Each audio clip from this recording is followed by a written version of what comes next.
नमस्कार दोस्तों, मैं लव कुमार आपके अपने YouTube channel GKY love sir में स्वागत करता हूं। आज आपके लिए एक टॉपिक लेके आए हैं। राजस्थान जीके का टॉपिक है राजस्थान का एकीकरण। और इस टॉपिक को मैं ठीक ठाक लेवल से कराऊंगा, थोड़ा सा बने रहें, सब्र करें।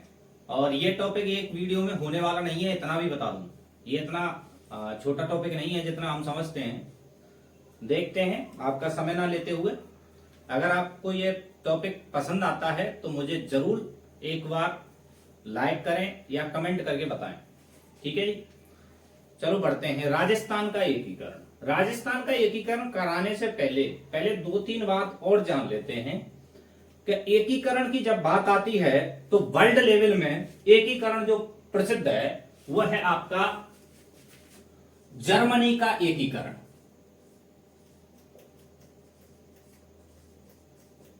दिख रहा है, जर्मनी का एकीकरण विश्व प्रसिद्ध एकीकरण है। और यह जो जर्मनी का एकीकरण हुआ है 1990 में हुआ है। और करने वाला कौन था? बिस्मार्क, ठीक है। ये जर्मनी का जो विभाजन हुआ था पूर्वी जर्मनी और पश्चिमी जर्मनी में 1945 में हो गया था, द्वितीय विश्व युद्ध समाप्ति के दौरान। लेकिन बात करें एकीकरण की, बात कर ली। और विश्व में सबसे ज्यादा विभाजन या विखंडन जिस देश का प्रसिद्ध है, विभाजन के लिए जो प्रसिद्ध है, विभाजन के लिए जो प्रसिद्ध है वो है यूएसएसआर,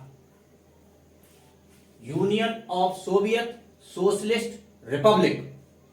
इसका जो विभाजन हुआ था वो हुआ था 1991 में। और ये जो बट गया था 15 देशों में बट गया, इसका विभाजन माना जाता है। और जिसमें मुख्य अंग जो बचा उसे कहते हैं वर्तमान में रसिया या रूस। अब आ जाओ राजस्थान के एकीकरण। और राजस्थान के एकीकरण की प्रक्रिया कैसे चालू हो जाती है? सबसे पहले एक वायसराय आते हैं जिनका नाम है लॉर्ड लिनलिथगो। वायसराय कौन है? वायसराय लॉर्ड लिनलिथगो ने 1939 में एकीकरण की नींव रखी थी। इसने कहा था कि भाई सभी राज्यों के जितने भी रियासतें थी उन सभी राज्यों को कहा गया था कि आप मिलकर के एक ऐसा संघ बनाएं जिसका अलग से प्रशासन हो। इसलिए उन लालची राजाओं के कारण यह एकीकरण नहीं हो पाया था उस समय। लेकिन बात कर रहे थे यहां पर कि राजस्थान का एकीकरण कैसे प्रक्रिया चालू हुई। सबसे पहले क्या होता है? सबसे पहले भारत का विभाजन होता है। और भारत विभाजन होने से पहले क्या घटना आती है? सबसे पहले क्या होता है? भारत स्वतंत्र जो हुआ है वो हुआ है लॉर्ड माउंटबेटन योजना के आधार पर।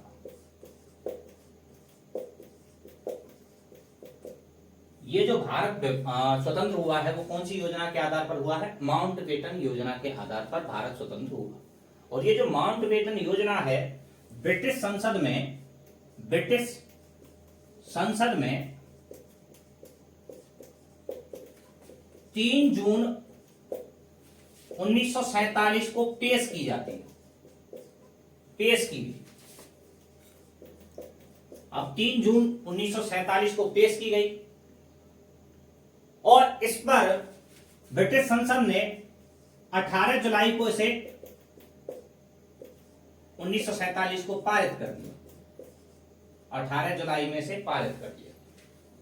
और एक डेट फिक्स कर दी गई कि भारत 15 अगस्त 1947 को आजाद कर दिया जाएगा। ये आई है रिपोर्ट, प्रस्तुत की गई है 3 जून को। 18 जुलाई को पारित कर दी गई है। इसके तहत रियासतों को, जो भारत की रियासतें थी, उनके सामने 3 शर्तें रख दी गई इस रिपोर्ट में। क्या शर्तें थी? कि जितनी भी रियासतें हैं, उस समय कितनी रियासतें थी भारत में? 565। चर्चा करेंगे अभी, फिलहाल ये देख लो। इस रिपोर्ट में रियासतों को 3 शर्तें दी गई। या तो आप पाकिस्तान में मिल सकती हो, या आप हिंदुस्तान में मिल सकते हो, या आप स्वतंत्र अस्तित्व लेकर के अलग रह सकते हो। क्योंकि हम जानते हैं कि भारत में 565 रियासतें थी और उस समय एकीकरण के समय राजस्थान की अगर मैं बात करूं तो राजस्थान में 19 रियासतें थी, 3 ठिकाने थे और एक केंद्र शासित प्रदेश था। और एक केंद्र शासित प्रदेश ना कह करके चीफ से भी बोल सकता हूं मैं। फिलहाल ये देखो, राजस्थान में तो 19 रियासतें हैं लेकिन यहां पर 565 हैं। क्योंकि आप जानते हैं कि इस बात को लेकर के भाई प्रत्येक रियासत अपना अलग से अस्तित्व रख सकती है। भारत कई टुकड़ों में बंट सकता था और ये चिंता का विषय था। इसलिए इन टुकड़ों को जोड़ने के लिए कि भारत का विभाजन ना हो, भारत को एकीकृत करने के लिए एक विभाग की स्थापना की गई थी। उस विभाग का नाम था रियासती आयोग या रियासत विभाग। एक विभाग बनाया गया था, उसका नाम क्या था, मैं लिख रहा हूं, ये लिखो, रियासत विभाग। और इस विभाग की जो स्थापना की गई है वो की गई है 5 जुलाई को 1947 को। इसका काम क्या था, भारत की जितनी भी रियासतें थी उसको एक करना था। और इसका अध्यक्ष जो बनाया गया है वो अध्यक्ष है सरदार वल्लभ भाई पटेल।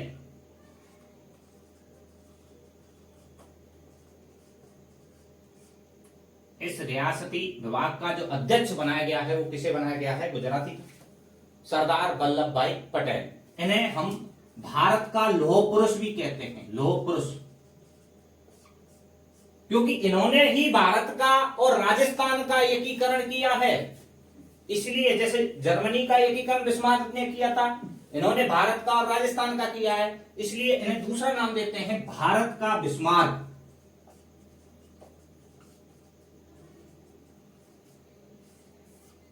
ये कौन है, अध्यक्ष इस रियासती विभाग का। और इसमें एक सदस्य है सचिव, और सचिव जो था आपका, इसमें जो सचिव था वो था बीपी मेनन। कौन था, बीपी मेनन।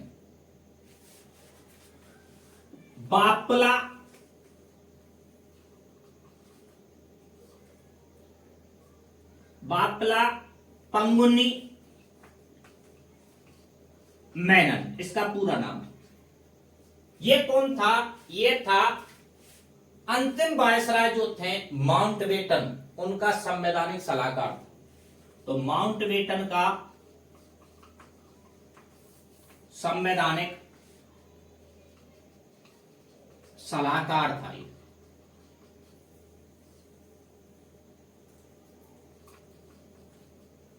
ठीक है, बीपी मेनन। इन दोनों ने मिलकर के रियासत विभाग को चलाया और इसमें क्या किया इन्होंने भारत का एकीकरण कर दिया। मैंने बता दिया इन्होंने क्या किया, 565 रियासतों पर वर्ग किया और 565 रियासतों में से 562 तो इन्होंने क्या कर दिया, भारत में मिला दी। लेकिन 3 रियासतें नहीं मिल पाई। कौन कौन सी थी ये भी बता देता हूं। सबसे पहली जो थी, इधर ही लिख देता हूं, इधर देख लो। पहली जो रियासत थी वो थी आपकी हैदराबाद। दूसरी जिसका निराकरण नहीं हो पाया वो थी जूनागढ़, और जूनागढ़ पड़ता है गुजरात में, जीजे। हैदराबाद पड़ेगा आपका वर्तमान में तेलंगाना। और तीसरे नंबर पर थी जम्मू कश्मीर, JNK। 565 रियासतों में से 562 का इन्होंने तोड़ निकाल लिया और भारत में विलय कर दिया, लेकिन इन 3 का नहीं हो पाया। बाद में हैदराबाद को इन्होंने ऑपरेशन पोलो चलाकर भारत में शामिल कर लिया। ऑपरेशन पोलो, सेना को भेज दिया वहां। जूनागढ़ रियासत, वहां पर क्योंकि सारी की सारी जनता हिंदू थी, केवल शासक मुस्लिम था, इसलिए उसको जनमत संग्रह के आधार पर भारत में शामिल कर दिया।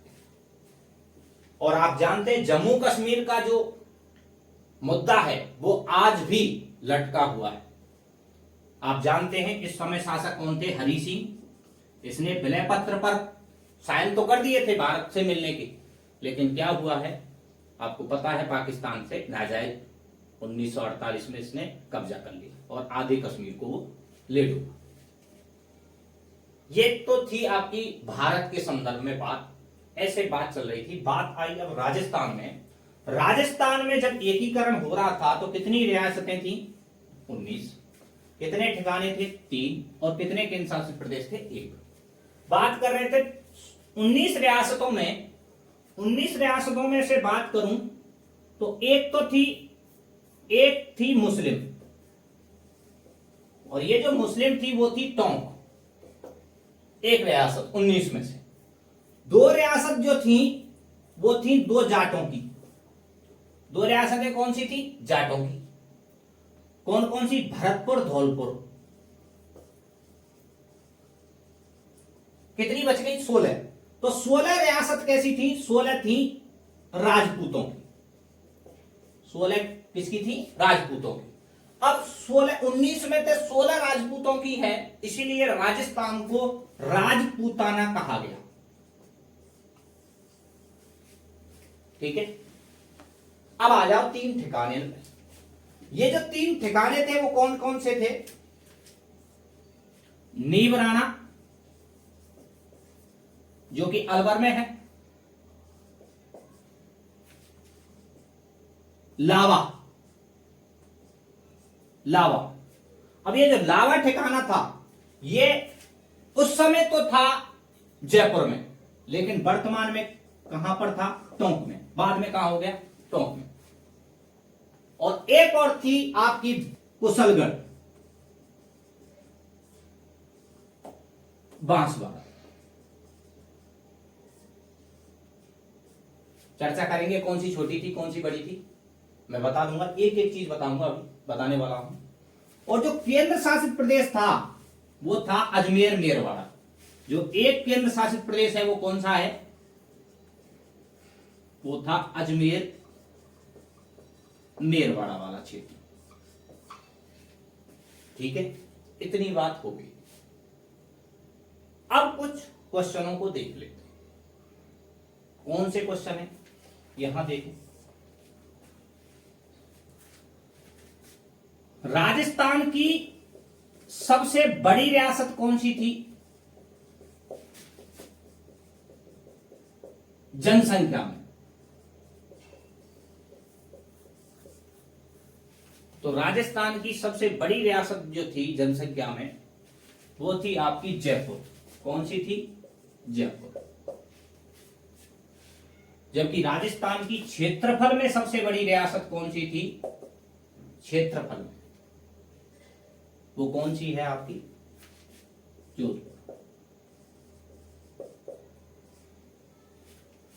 ठीक है, और देख, सबसे प्राचीन रियासत कौन सी थी?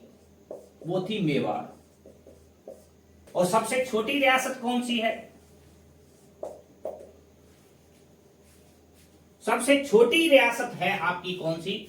रियासतों की बात कर रहे हैं, शाहपुरा। सबसे छोटा ठिकाना कौन सा था? सबसे छोटा ठिकाना लावा।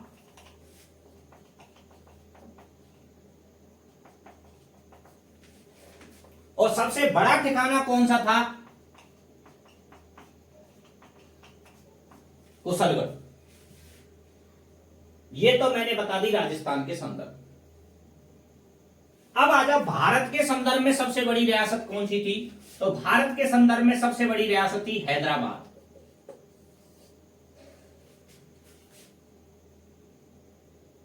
और सबसे छोटी रियासत थी बिलावरी।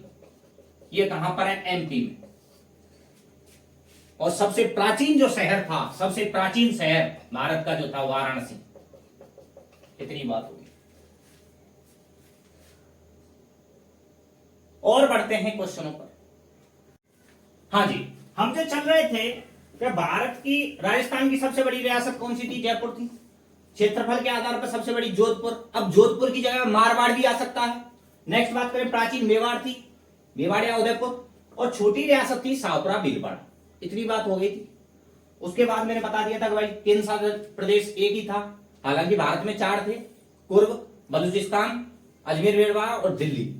लेकिन बात करें 3 ठिकानों की, 3 ठिकानों में मैंने बता दिया सबसे छोटा लावा था और सबसे बड़ा कुशलगढ़ था।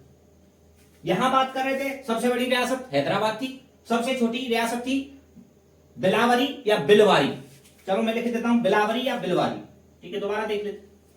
यह है इसका नाम बिलवारी, ठीक है। सबसे प्राचीन जो शहर था वो था वाराणसी या काशी। अब बात कर रहे थे विलय पत्र या मिलाप पत्र पर सिग्नेचर करने वाली रियासत कौन सी थी? मिलाप पत्र। कौन सा है? विलय पत्र या मिलाप पत्र। देख लो, विलय या मिलाप। मिलाप पत्र पर सबसे पहले सिग्नेचर करने वाली रियासत थी बीकानेर रियासत, और बीकानेर रियासत का जो शासक था वो था शार्दुल सिंह। कौन था? शार्दुल सिंह। और इसने जो सिग्नेचर किए थे वो 7 अगस्त को किए थे, और 7 अगस्त को किए हैं 1947 में किए। नेक्स्ट है आपका जो विलय पत्र पर सबसे अंत में सिग्नेचर किए हैं, अंत में, अंतिम कौन था? तो अंतिम रियासत थी धौलपुर, और धौलपुर का उस समय जो राजा था वो कौन सा था? धौलपुर उदयभान सिंह। उदयभान सिंह ने सबसे अंत में सिग्नेचर किए हैं, और कब किए हैं? 14 अगस्त के दिन 1947 में। मतलब भारत जब आजाद होने वाला है तब सबसे एंड में किए हैं इसने धौलपुर में, सबसे अंत में। सबसे पहले किए हैं बीकानेर के शार्दुल सिंह ने 7 अगस्त 1947 को। ये तो थे भारत के मिलाप पत्र पर। आपसे क्वेश्चन पूछता है कि राजस्थान के एकीकरण पर सबसे पहले सिग्नेचर किसने किए थे? राजस्थान के एकीकरण पर सबसे पहले सिग्नेचर किए थे तेज सिंह ने। किसने किए थे? तेज सिंह ने। और तेज सिंह कहां का शासक था? अलवर। कहां का था ये? अलवर। इतनी बात समझ में आ गई। हालांकि बांसवाड़ा का जो चंद्रवीर सिंह है उसने तो ये कहा था कि मैं अपने विलय पत्र पर नहीं या एकीकरण पर नहीं, अपने डेथ वारंट पर साइन कर रहा। वो भी मैं चर्चा कर लूंगा जब दूसरा चरण आएगा, पूर्व राजस्थान संघ, जिसमें 9 रियासतें मिलेंगी, उस जगह पर मैं चर्चा कर लूंगा। फिलहाल ये चीज आपको समझ में आई कि नहीं आई? राजस्थान का एकीकरण जो होगा कितने समय में होगा वो बता देंगे। 8 वर्ष 7 माह 14 दिन। उसकी ट्रिक भी बता दूंगा। जैसे राजस्थान का एकीकरण जो होगा कितने समय में होगा? 8 वर्ष 7 माह और 14 दिन। इतने समय में होगा। कितने चरणों में होगा? तो चरण 7 होंगे। और ये जो 7 चरण है चर्चा कर लेंगे कैसे।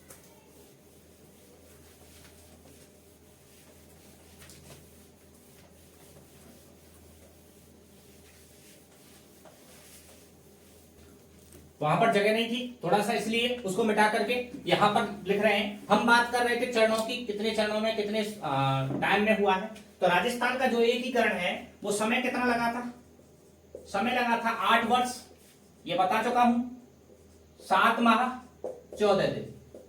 कितने चरणों में हुआ है? चरणों की संख्या जो थी, राजस्थान का एकीकरण जो हुआ है वो 7 चरणों में हुआ है। और 7 चरणों की मैं वहां पर जगह नहीं थी तो मैंने बताए थे। सबसे पहले ऐसे लिख लेंगे, प्रथम, सेकंड चरण, थर्ड, फोर्थ, फिफ्थ, सिक्स्थ, 7। 7 चरणों की आपको डेट याद करने के लिए तरीका, ये ट्रिक है। जैसे सबसे पहले 18 के बाद 25, 18, 25, 18, उसके बाद 30, 15, 26, 1। यहां बात करें ये तो हो जाएगी मार्च, ये भी मार्च हो जाएगी। इसके बाद ये अप्रैल, ये हो जाए, ये मार्च, ये मई, ये जनवरी, और ये हो जाएगी नवंबर। ये तीनों की तीनों जो डेट है पहली वाली, ये है सन 1948 में। ये दोनों डेट जो है ये है 1949 में, और ये 26 जनवरी है 1950 में, और 1 नवंबर है 1956 में। इन सभी को इस तारीख से लेकर के इस तारीख तक जो समय बन रहा है वो 8 वर्ष 7 माह 14 दिन। ये मैं बताने वाला, ठीक है। मैंने बहुत सारी चीजें बता दी थी कि सबसे प्राचीन कौन सी थी, मेवाड़ थी, कि सबसे बड़ी कौन सी थी, मारवाड़ थी। तो वहां पर मैंने एक और उल्लेख नहीं किया था कि सबसे नवीन रियासत राजस्थान की कौन सी थी।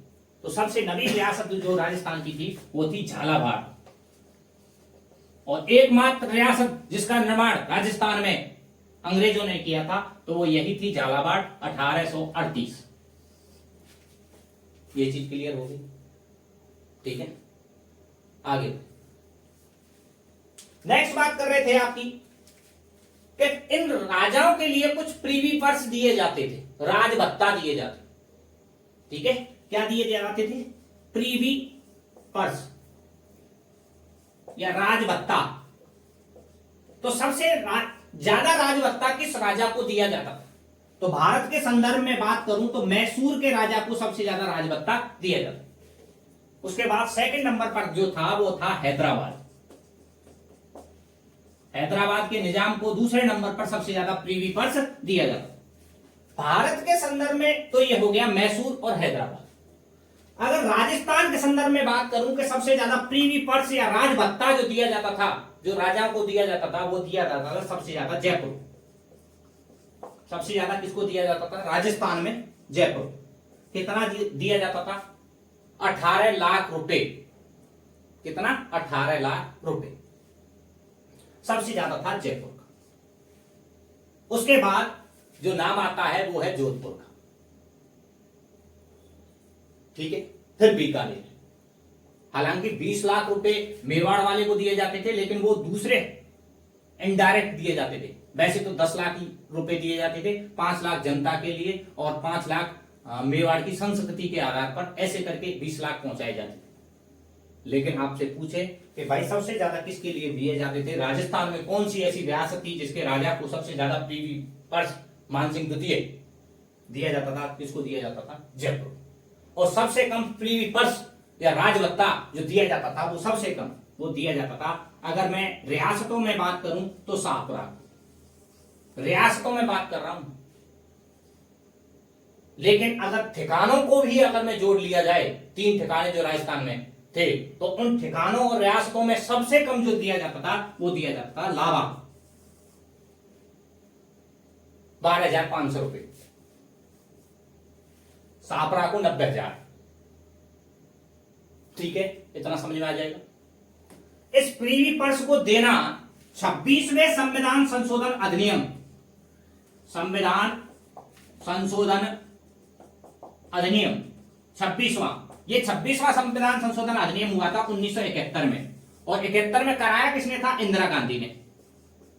इंदिरा गांधी ने इस प्रीवी पर्स को 26वें संविधान संशोधन अधिनियम 1971 में बंद कर दिया गया। मतलब राजभत्ता किसी भी राजा को नहीं दिया जाएगा। कब बंद कर दिया गया है प्रीवी पर्स देना? 1971 इंदिरा गांधी द्वारा। राजस्थान के जितने भी राज्य थे, जितने भी रियासतें थी, 19 रियासतें थी, इनको बात करें तो 2 भागों में बांटा गया। एक तो थे सैल्यूट स्टेट और एक थे नॉन सैल्यूट स्टेट।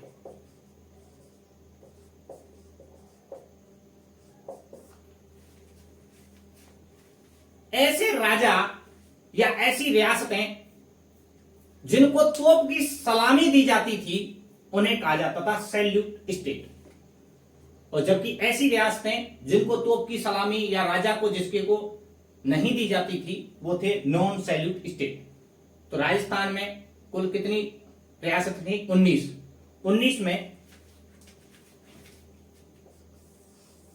शाहपुरा और किशनगढ़, शाहपुरा, भीलवाड़ा, किशनगढ़, अजमेर, किशनगढ़, अजमेर को क्या नहीं दी जाती थी? तोप की सलामी नहीं दी जाती। तो कितनी रियासतों को तोप की सलामी दी जाती थी? 17। ठिकाने कितने थे? 3, कुशलगढ़, लाभा और नीवराणा। उनको भी नॉन सैल्यूट स्टेट में रखा गया।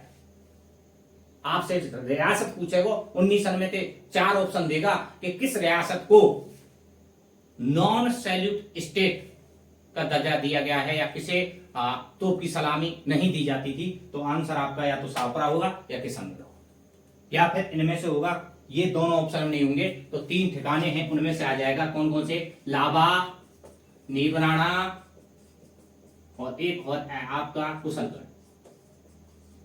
ये 3 ठिकानों को भी क्या नहीं किया जाता था, सैल्यूट नहीं किया जाता। इतनी बात मैंने आपको करा दी है। अब इसके बाद 7 चरणों में जो एकीकरण हुआ है, तो प्रथम चरण आ जाएगा आपका मत्स्य संघ।